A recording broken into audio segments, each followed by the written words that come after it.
என் மருமக சமைச்சாதான் நான் சாப்பிடவே செய்வேன். ஒரு ஊர்ல சந்திரா ராஜின்னு ஒரு புருஷன் பொண்டாட்டி இருந்தாங்க. 2 பேருக்கும் கல்யாணம் நடந்து ஒரு 1.5 வருஷம் தான் இருக்கும். சந்திரா நல்ல வேலையில இருந்தான், கை நிறைய சம்பாதிச்சான். அவனோட மனைவி இப்ப கன்சீவாவும் இருந்தாங்க. ராஜி, இந்த நேரத்துக்கு மாடிக்கு போயிட்டு எதுக்கு வர? மாடிக்கு எதுக்கு போன? ஒன்னும் இல்லைங்க அத்தை, கொஞ்சம் துணி இருந்ததா காய போட்டு வரலான்னு போனேன். செல்வி என்ன பண்றா? செல்வி, அடியே செல்வி, எங்க இருக்க? என்னம்மா, எதுக்கு இப்படி சத்தம் போடுறீங்க? ஒரு தடவை கூப்பிட்டா வர மாட்டேனா? ஏண்டி, உங்க அண்ணி மாசமா இருக்கிறவ மாடிப்படி ஏறி போய் துணி காய போட்டு வந்திருக்கா. நீ என்ன பண்ணிக்கிட்டு இருக்க? வீட்டுல இந்த சின்ன வேலை கூட அவனால பண்ண முடியாதா? ஏம்மா, நானாமா அண்ணி காய போட சொன்னேன், அவங்களே போயிருக்காங்க. எத்தை, அவளை போட்டு எதுக்கு ஏசிட்டு கிடக்கிய? அவ ஒண்ணு என்ன போய் துணியை காய போட சொல்லல, நானா தான் போனேன். எவ்வளவு நேரம் தான் உட்கார்ந்துகிட்டே இருக்க? காலெல்லாம் வலிக்குது, வீங்குது. சரி, துணியை காய போட்டு வரலாமேன்னு போனேன். அதுக்குள்ள எதுக்கு அந்த பிள்ளைய போட்டு திட்டிக்கிட்டு இருக்கீங்க? என்ன மருமவளே, டெலிவரிக்கான நாள் நெருங்கிக்கிட்டு இருக்கு, கொஞ்சமாட்டு அக்கறையா இருக்க வேண்டாமா? இப்படியா துணி எல்லாம் தூக்கிக்கிட்டு மேல போவ? வலிக்கு கிழிக்க விட்டுட்டு நான் என்ன ஆவறது? எத்தை, துணி என்ன கையிலேயே அலசுதேன், வாஷிங் மிஷின்ல தான் போட்டிருக்கேன். அது நல்லா புளிஞ்சு கொடுத்துருது, சுத்தமா வெயிட்டே இல்லத்த. நான் உட்கார்ந்துகிட்டே இருந்தாதான் டெலிவரிக்கு கஷ்டமாயிரும். சரி, அண்ணி துணி எடுத்துட்டு போற வரைக்கும் நீ என்ன பண்ணிக்கிட்டு இருந்த? என்ன பண்ணிக்கிட்டு இருந்திருப்ப? போன் எடுத்து நோண்டிக்கிட்டு இருப்ப. 24 மணி நேரம் அந்த வேலை தான் நடக்கு. ஏன் அண்ணி, உங்களாலதான் எங்க அம்மா என்ன போட்டு திட்டுதா. நீங்க ஏதாவது ஒரு வார்த்தை சொல்றீங்களா? நல்லா திட்டி முடிச்சதுக்கு அப்புறம் விட்டுருங்க அத்தை, பாவம் விட்டுருங்க அப்படின்னு ஒரு சப்ப கட்டு கட்டுவீங்க. என்ன நாத்த சொல்ற? நான் உனக்கு தானே சப்போர்ட் பண்ணிக்கிட்டு இருக்கேன். ஏட்டி, அவகிட்ட போயிட்டு எதுக்கு ஏறிக்கிட்டு இருக்க? நான் கேட்டதுக்கு இன்னும் பதில் சொல்லல. நீ என்ன செஞ்சுக்கிட்டு இருந்த? ஏமா, நான் கதை எழுதிக்கிட்டு இருந்தேம்மா. ரொம்ப முக்கியம். இருக்கிற வாழ்நாள்ல இந்த கதை எழுதுறது, ஷார்ட்ஸ் போடுறது, வீடியோ போடுறது, இதுல வீணாக்கு. ஒழுங்கா படிக்கிறதே கிடையாது. ஏம்மா, என் கதைக்காக எத்தனை பேர் வெயிட்டிங் தெரியுமாமா? தெரியும் தெரியும். ஏம்மா, நீ வேணா பாத்துக்கிட்டே இருமா. ஒரு நாள் நீங்க எல்லாரும் ஆச்சரியப்படுற அளவுக்கு நான் பெரிய ஆளா ஆயிடுவேம்மா. அந்த ஒரு நாள் தாண்டி எப்ப வரும்னே தெரியல. நீ கண்டிப்பா நல்லா வருவ நாத்து. தேங்க்ஸ் அண்ணி, நீங்களாவது என்ன புரிஞ்சுக்கிட்டீங்களே. இந்த பாரு ராஜி, இப்பவே இவகிட்ட வேலை வாங்க ஆரம்பிச்சிடு. குழந்தைகள் பிறந்துட்டுனா இந்த மாதிரி எல்லா வேலையும் பார்க்க முடியாது. விடுங்க அத்த, சின்ன பிள்ளை தானே, கொஞ்ச நாளைக்கு இருந்துட்டு போகட்டும். கல்யாணம் ஆயிட்டுனா நம்மள மாதிரி எப்ப பார்த்தாலும் வேலைதான். என்னைக்கு ரெஸ்ட் கிடைக்க போகுது? சரி சரி, என் மகளும் மருமகளும் என்ன பாசமா இருக்காங்க. இதை பார்த்தாலே என் மனசுக்கு சந்தோஷமா இருக்கு. இதே மாதிரி எப்பவும் இருக்கணும் கடவுளே. வா பாப்பாத்தி, என்ன காலையிலே வந்திருக்க? உனக்கு ஒரு முக்கியமான விஷயத்தை சொல்லிட்டு போலான்னு வந்தேன். என்ன அப்படி முக்கியமான விஷயம்? காலையிலே தலை போறிய காரியம் ஓடி வந்திருக்க? ஆமா, எல்லாத்தையும் நிப்பாட்டி தான் கேப்பா. என்ன நீ வெடுக்கு வெடுக்குன்னு கோவப்பட்டுக்கிட்டு இருக்க? கோவப்படாத, வந்து உட்காரு. காஃபி ஏதாவது குடிக்கிறியா? இல்ல முக்கம்மா, ஒரு முக்கியமான விஷயமா பேச வந்தேன். பொறவு காஃபி எல்லாம் பாத்துக்கலாம். அப்படி என்ன முக்கியமான விஷயம்? நம்ம கந்த இருக்காமலா? எந்த கந்த? அதான் உன் வீட்டுக்கு பின்னாடி 4 வீடு கழிச்சு. ஆமாமா, அவனுக்கு என்ன? அவன் மக ஓடி போயிட்டாளாம். ஏ பாப்பாத்தி, என்ன சொல்லுத? அந்த பிள்ளை நல்ல பிள்ளைய? ஆமா, நல்ல பிள்ளைதான். யாரு இல்லைன்னு சொன்னா? நல்ல பிள்ளைனா காதலிக்காதா? ஏ பாவமேட்டி, கந்தம் பொண்டாட்டி யார்கிட்டயும் அதந்து கூட பேச மாட்டாளே. ஆமா ஆமா, அப்படிதான் எல்லாரும் சொல்லுதாங்க. என்ன செய்ய, நீ வீட்டுக்குள்ளே இருக்கல, அவனுக்கு ஒன்றும் தெரியாதுல்ல, அதை சொல்லிட்டு போவோன்னு வந்தேன். பையன் யாரு பாப்பாத்தி? நம்ம ஊர்க்காரனா? பையன் நம்ம ஊரா இருந்தாதான் பிரச்சனையே இல்லையே. பையன் எந்த ஊர்னே தெரியாதான், கூட படிக்கிற பையனா. சரி, இப்ப அவங்க வீட்டுல என்ன சொல்றாங்க? எப்படி தெரிஞ்சது எல்லாம்? நீ வேற, பெரிய பிரச்சனை ஆகி போச்சு. அந்த பிள்ளை அந்த பையனை பதிவு திருமணமே பண்ணிட்டாலாம். என்ன பாப்பாத்தி சொல்ற? ஆமா ஆமா, நான் உண்மையதான் சொல்றேன். ஐயோ பாவமே. நீ யார பாவம்னு சொல்ற? அந்த கந்தனையும் கந்தன் பொண்டாட்டியும் தான். அவங்க என்ன பாவம்? வீடு கட்டி கொடுக்க வேண்டாம், நகை போட வேண்டாம், பவுனு போட வேண்டாம், ரொக்கம் கொடுக்க வேண்டாம், கல்யாணம் சீர்ச்சனத்தின்னு எதுவும் செய்ய வேண்டாம். மாவா 5 பைசா செலவில்லாம பதிவு கல்யாணத்தை பண்ணிட்டா.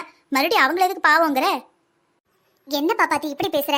அவர் ரொம்ப பாவம். புருஷன் முன்னாடி 2 பேருமே நல்ல டைப்பு. எவ்வளவு கஷ்டப்பட்டு உழைச்சாக. அந்த பிள்ளை படிச்சு நல்ல வேலைக்கு போக மாட்டாம இப்படி அலையுதுங்க.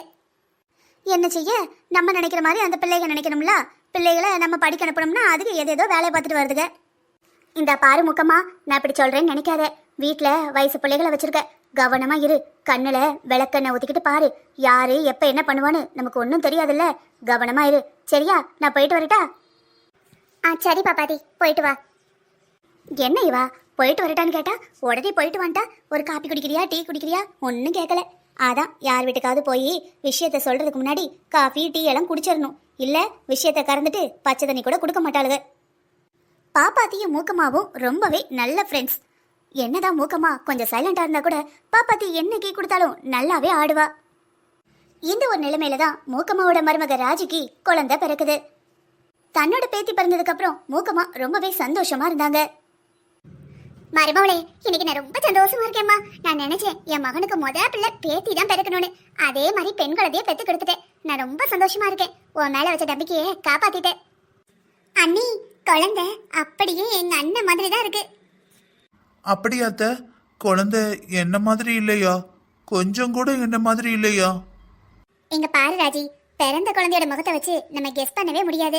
இன்னைக்கு அவனை மாதிரி இருக்கும், நாளைக்கு ஒன்ன மாதிரி இருக்கும், நாளை அன்னைக்கு என்ன மாதிரி இருக்கும். என்னது உங்களை மாதிரி இருக்குமா? ஏமா ஏமா? ஏண்டி என்ன மாதிரி இருக்கும்னா வயசுல நான் எவ்வளவு அழகா இருந்தனோ அப்படி இருக்கும்னு சொன்னேன். நீ உடனே இப்ப என்ன பாக்குற மாதிரி என் பேத்தி இருப்பா நினைச்சியா? எப்பா, நானும் பயந்துட்டேன். அம்மா, எப்படி இருந்தாலும் இன்னைக்கு நம்ம தூரத்து சொந்தம் அந்த பார்வதி சித்தி வந்தாங்கல்ல, அவங்க என்ன சொன்னாங்க? குழந்தை அண்ணனை மாதிரி இருக்குன்னு தானே சொன்னாங்க. இவ வேற விவரம் புரியாம. இங்க பாருடி, நம்ம சொந்தக்காரங்க வந்தா நம்ம அண்ணன் மாதிரி இருக்குன்னு சொல்லுவாங்க. இது ராஜி வீட்டு சொந்தக்காரங்கள வந்தா ராஜிய மாதிரியே இருக்குன்னு சொல்லுவாங்க. இது வழக்கம் தானே.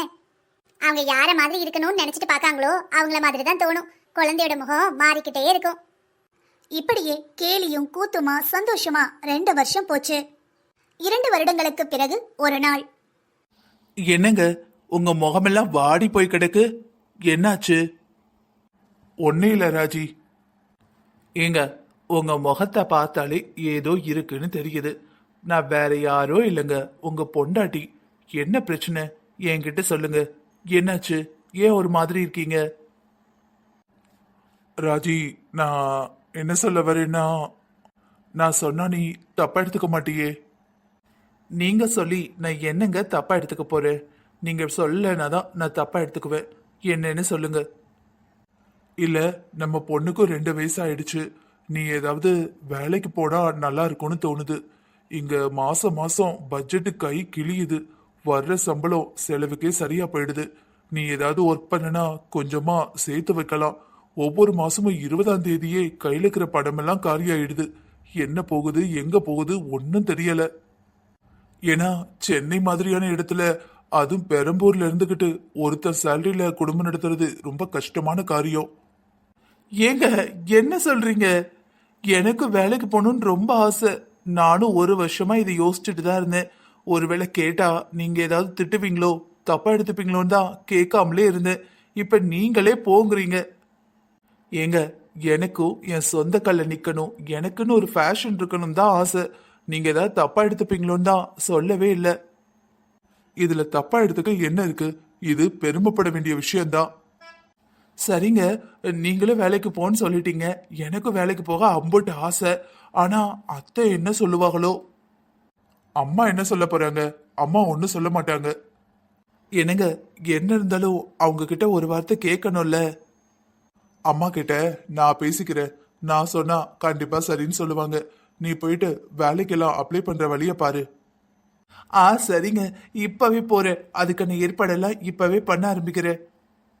இதுக்கப்புறமா ராஜி 1 வாரம் 10 நாள்ல நிறைய வேலைக்கு அப்ளை பண்ணி போட்டா. பார்த்தா உடனே கிடைச்சிடும் நினைச்சா. இருந்தாலும் வேலை கிடைக்க 1 மாசம் ஆச்சு. ஆனா நல்ல ஃபர்ஸ்ட் கிரேட்ல பாஸ் பண்ணியிருந்ததுனாலும் நல்ல ஜெனரல் நாலேஜ் நிறையவே இருந்ததுனாலும் அவளை உடனே எடுத்துக்கிட்டாங்க. நல்ல சம்பளம், எடுத்த உடனே 35,000 ரூபாய் சம்பளம். என்ன, காலையில 8 மணிக்கு போகணும், சாயங்காலம் 4 மணி வரைக்கும் ஆஃபீஸ் உண்டு. வாரத்துல 5 நாள் வேலைக்கு போயே ஆகணும். சனி ஞாயிறு லீவு. இதை கேட்ட உடனே இவங்க 2 பேருக்கும் சந்தோஷம் தாங்க முடியல. கிட்டத்தட்ட கவர்மெண்ட் ஜாப் மாதிரியே இருக்குன்னு, கிடைக்காதது கிடைச்சிடுச்சுன்னு புருஷனும் பொண்டாட்டியும் ரொம்பவே சந்தோஷப்பட்டாங்க. என்னங்க, நீங்க சொன்ன மாதிரியே ட்ரை பண்ணேன். எனக்கு வேலை கிடைச்சிடுச்சு. நாளையிலேருந்து ஆபீஸ் வர சொல்லியிருக்காங்க. ஏய், பரவாயில்லையே. நான் கூட என்னவோ நினைச்சேன். என் பொண்டாட்டியும் புத்திசாலி தான் போல. என்னங்க, சும்மா சொன்னேன் ராஜி. ஏங்க, என்னை பத்தி என்ன நினைச்சீங்க? நான் எங்க காலேஜ்ல டாப்பர் ஆகும். பரவாயில்லையே, நான் ஜஸ்ட் பாஸ் பண்ணிதாமா வேலைக்கெல்லாம் சேர்ந்தேன். ஆனா என் பொண்டாட்டி காலேஜ் டாப்பரா? சொல்லும் போதே பெருமையா இருக்கு. ஏங்க, இதெல்லாம் தெரியாமலா என்ன கல்யாணம் கட்டிக்கிட்டீங்க? ஏண்டி, பொண்ணு பார்க்க வரவே பொண்ணு என்ன படிச்சிருக்கான்னு கேட்பான். எவ்வளவு மார்க்கு, எந்த ரேங்க் எல்லாம் கேட்பானா? அதெல்லாம் கேட்டா பாதி பேருக்கு கல்யாணமே ஆகாது. பின்ன எதை பார்த்து கட்டுனீங்களா? நான் எதையும் பார்க்கல, உன் கண்ணை மட்டும் பார்த்தேன். அப்படியே பிளாட்டா கவுந்துட்டேன். அதுக்கப்புறம் எதையும் பார்க்க வேண்டிய அவசியமே வரல. நம்பிட்டேன். எத? என் கண்ணை மட்டும்தான் பார்த்தேன்னு சொன்னது. ஏண்டி? ஏன்னா நீங்க எங்கெல்லாம் பாத்தீங்களோ அதெல்லாம் நானும் பார்த்தேன். அடிப்பாவி, கண்ணாடி போட்டிருக்க, உனக்கு கண்ணு தெரியாதுன்னு நினைச்சேன். கண்ணு கூட நல்லாதான் தெரியுது போல. இந்த கண்ணாடி எனக்கு தலைவலிக்குதுன்னு போட்டிருக்கேன், கண்ணு தெரியலன்னு இல்ல. சரி சரி, என்னென்ன டாக்குமெண்ட்லாம் எடுத்துட்டு வரணும்னு சொல்லிட்டாங்களா? சொல்லிட்டாங்க. 10th mark sheet, 12th mark sheet, college mark sheet, TC, அதுக்கப்புறம் எக்ஸ்ட்ரா ஆக்டிவிட்டிஸ் ஏதாவது இருந்ததுன்னா அதுக்கான சர்டிஃபிகேட்டு கொண்டு வர சொல்லியிருக்காங்க. கூடவே ஆதாரும் கேட்டிருக்காங்க. ஏங்க? அப்புறம் மறந்துட்டேனே, பேங்க் புக்கும் கேட்டாங்க. ஆமாமா, இப்ப ஆதார் இல்லாத இடமே இல்லைன்னு சொல்லலாம். சரி, எல்லாம் எடுத்து வச்சிட்டியா? எல்லாத்தையும் 1க்கு 2 ஜெராக்ஸ் போட்டு வச்சுக்கோ. ஏங்க, ஒரு காப்பி தான் கேட்டிருக்காங்க. ஒவ்வொரு தடவையும் ஜெராக்ஸ் எடுக்கிறதுக்குன்னு கடையில போய் நிப்பியா? சும்மா ஒரு 3 செட்டா போட்டு வச்சுக்க. எப்பவா தேவைப்பட்டுச்சுன்னா அதுல இருந்து எடுத்துக்கலாம்ல. சரி, சேலரி எவ்வளவுன்னு சொன்னாங்களா? அது அது சரி, சேர்றதுக்கு முன்னாடி எப்படி சம்பளம் சொல்லுவாங்க? எப்படியோ லேடிஸ் எடுக்காங்கன்னா ஒரு 10ல இருந்து 15க்குள்ள தான் கொடுப்பானுங்க. ஆனா கவலைப்படாத, நீ சும்மா போற மாதிரி இருக்கும். அப்புறம் ஒவ்வொரு வருஷத்துக்கும் உன் பெர்ஃபார்மன்ஸை பார்த்து சேலரி ஏத்திடுவாங்க. எனக்கே அப்படிதான், வெறும் 17 தான் கொடுத்தானுங்க. போக போக தான் சம்பளம் ஏறிச்சு. இன்னைக்கு பாரு, 67 ரூபாய் வாங்குறேன். ஏங்க, எனக்கு சம்பளம் எவ்வளவுன்னு சொல்லிட்டாங்க. என்ன, அதுக்குள்ள சம்பளம் எவ்வளவுன்னு சொல்லிட்டாங்களா? ஆமாங்க, நீங்க கெஸ் பண்ணுங்க எவ்வளவு சேலரின்னு. சரி, என் பொண்டாட்டி காலேஜ் டாப்பர் வேற, அதனால நல்ல பெருசாவே சொல்லுவோம். ஒரு 15. இல்லங்க.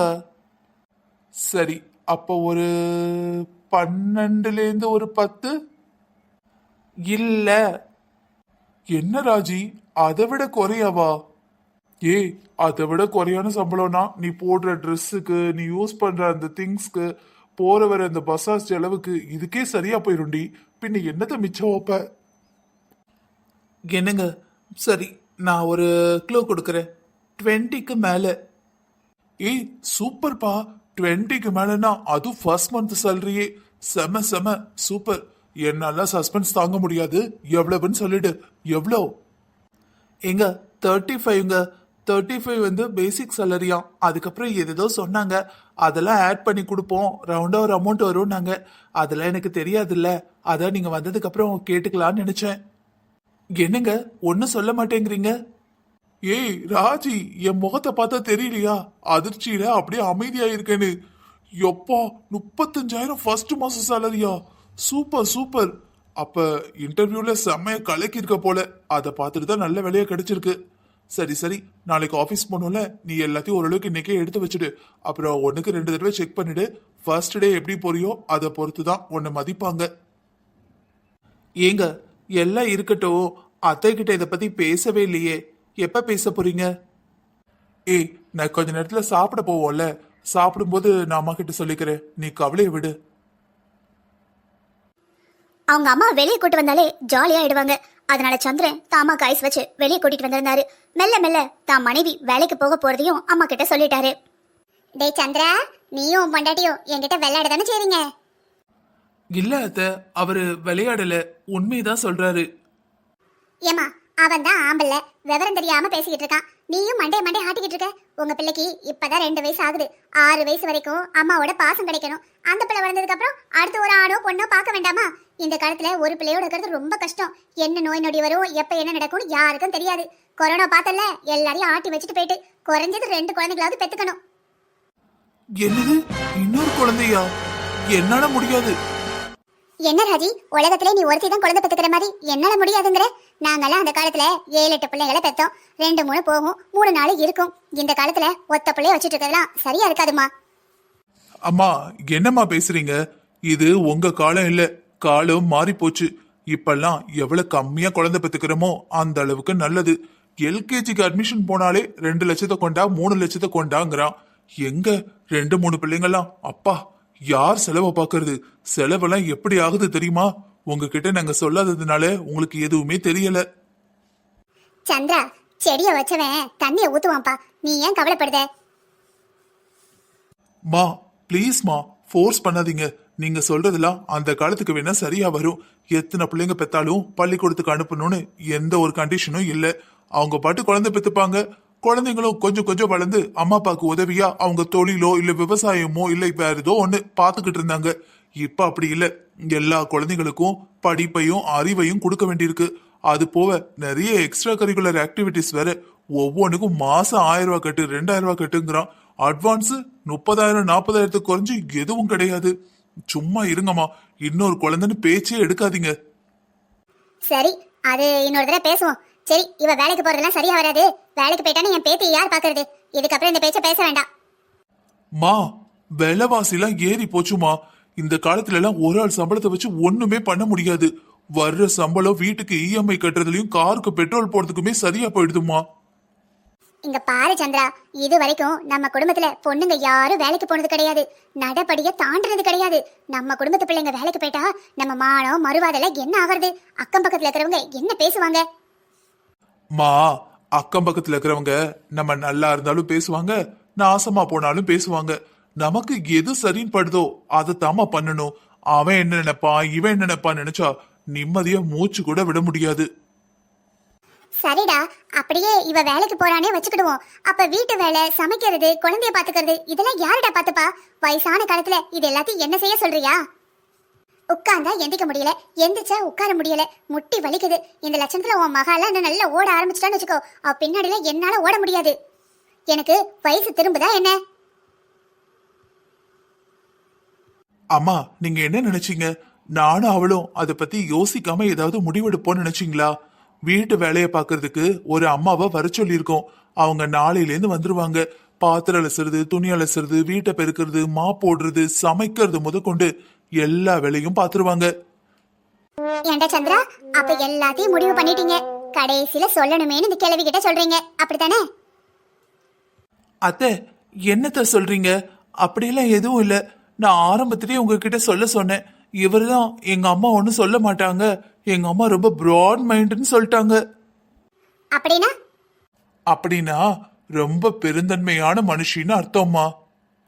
என் புள்ள அப்படியா சொன்னா? சரி, அப்ப நீ வேலைக்கு போ. ஆனா வேலைக்காரிலாம் வந்து சமைக்கிற சாப்பாட்டை நான் சாப்பிட மாட்டேன். அவ எங்கெங்க போனாலும் எதை எதை தொட்டாலும் அவ கையில என்னென்ன இருந்ததோ என்னால அதை சாப்பிட முடியாது.